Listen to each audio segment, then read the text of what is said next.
Hello, thank you for watching. I hope you find this useful. My name is Al Wagar. I'm an amateur videographer in Seattle, Washington.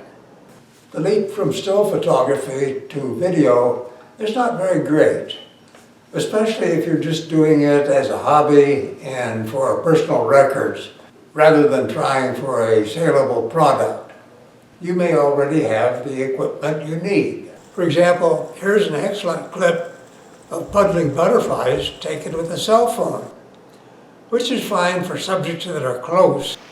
But if you want to take video of birds and much other wildlife, having telephoto equipment is a great advantage. And it's not terribly expensive. If you just want clips of individual subjects, such as this pileated woodpecker, many cameras provide some basic editing. But if you want to record an event, such as a birding excursion with colleagues, then you need to give some thought to what clips will tell the story and what software is needed to assemble the clips into the story. In 2021, the National Audubon Society began offering prizes for the best bird video, in addition to their annual prizes for best bird photos. And they commissioned an instructional video, how to shoot bird video with your camera. It assumed you'd be using a digital single lens reflex camera and a long lens, which many birders already have, and a heavy tripod. Fine for a stationary setup, but not very good for moving about, and not very inexpensive. The winner of Audubon's 2021 prize for Best Bird Video was Bill Bryant, with a beautiful clip of a red-tailed hawk floating nearly motionless on an updraft. Another video showed the equipment he was using, about $14,000 worth, including a very heavy and bulky tripod. Wow, all my video equipment, a camera and a couple of tripods, cost me less than $100. After seeing the Audubon videos, I went online to see what other helpful instruction might be available. I found mostly short professional shows and tips for using very high-end equipment. It seemed that a how to do it video for the rest of us might be useful, using only relatively inexpensive consumer-level equipment. Hence this little video. Please note that this is just one approach using the equipment and software that I found useful. You may well have equipment that is just as suitable for good quality video. First, a note on quality and how good is good enough. I take video for friends and colleagues and post it on YouTube for sharing. They view it on computer screens and cell phones, where extreme resolution is wasted. My computer monitor has a resolution of 1080 by 720 pixels. Probably fairly standard. And YouTube currently defaults postings to standard definitions, probably what you're watching right now.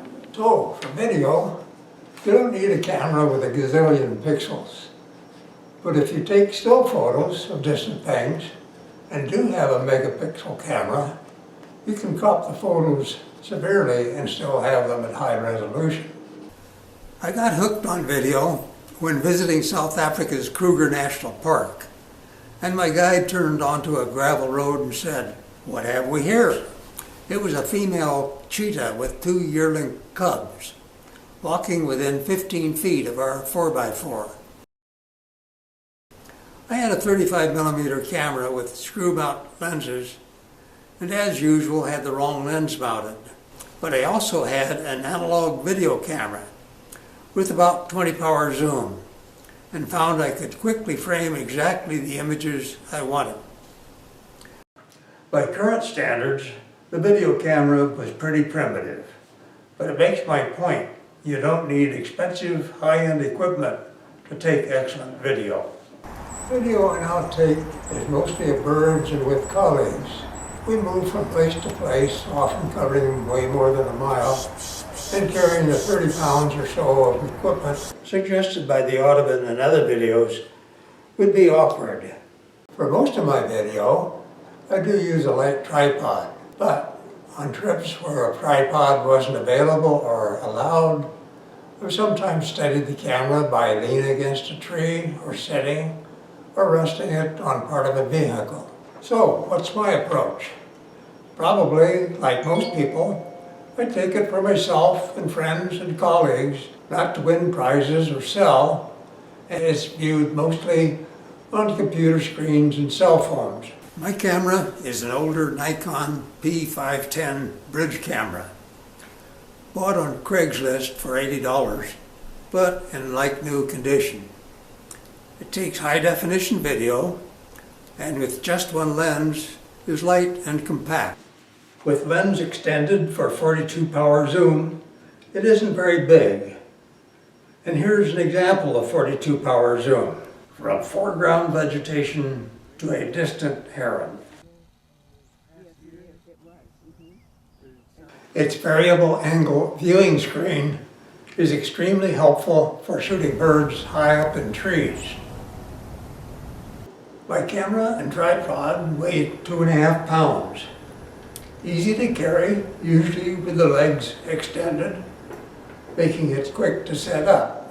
In windy conditions, my light tripod shakes, and I use a somewhat heavier tripod, adding about 1 pound to the combined camera tripod weight, still manageable where portability is needed.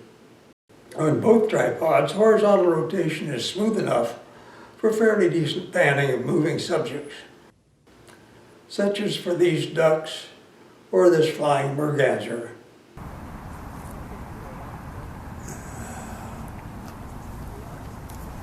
With equipment and my approach to video covered, the key issues are acquiring the subject, focus, exposure and lighting, audio, editing, composing, and sharing. Acquiring the subject is really two issues. One is finding subjects to acquire. The other is getting them into the viewfinder and the video. For finding subjects, spend time where interesting subjects are likely to be. From local to national to international, parks and other reserves usually have creatures that aren't hunted and are relatively tame and approachable. For example, antelope at the National Bison Range, bighorn sheep and mountain goats at Jasper and Mount Rainier National Parks,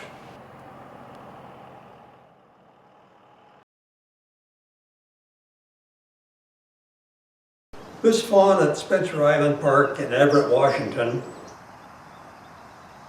or this mink at Seattle's Washington Park Arboretum.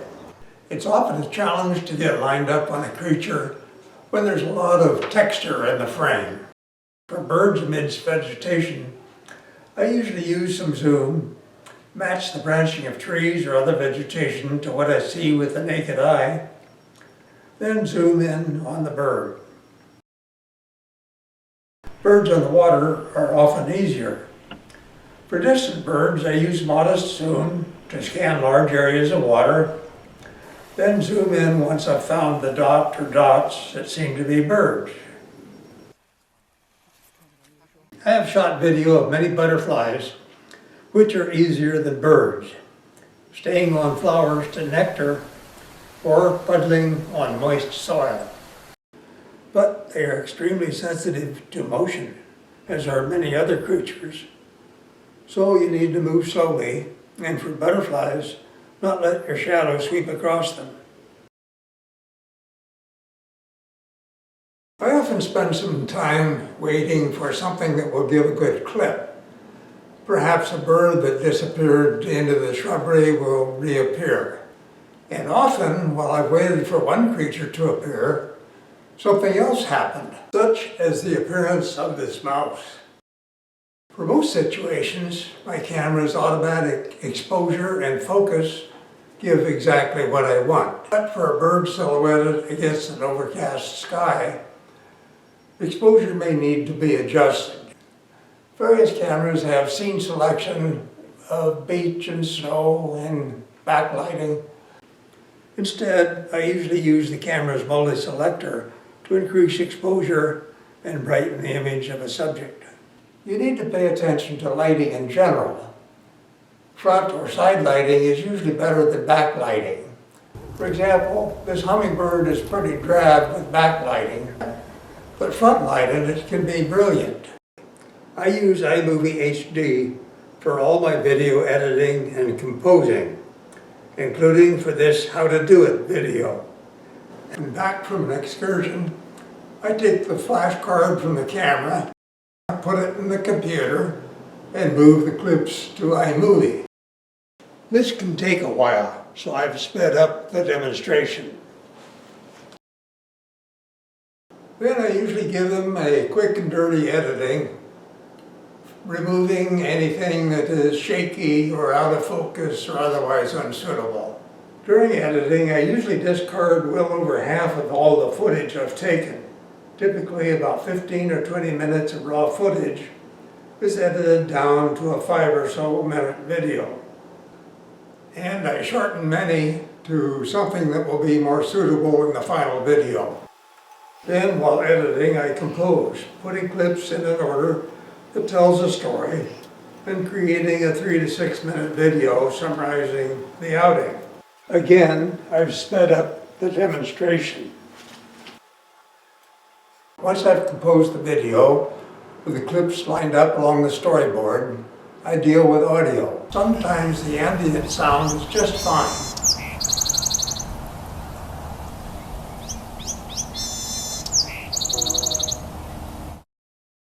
But if there's wind chatter, or perhaps an airplane overhead, or somebody speaking nearby, you can reduce the level of sound, as for this wind chatter with an eagle.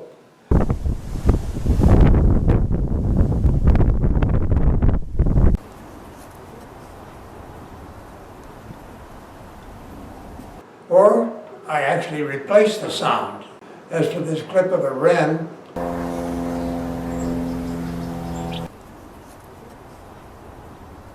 Or this clip of a hummingbird with somebody speaking too close to the microphone. Yeah, it's timing just right, and that doesn't happen.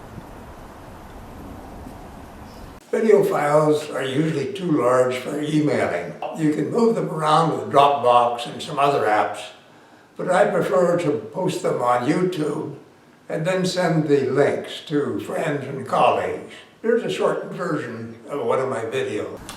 Start with an opening title slide and pan of the Seattle skyline.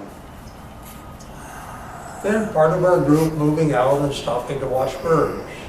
A belted kingfisher, a horned grebe, pigeon guillemot, bush tit, some mergansers and another grebe, a bald eagle,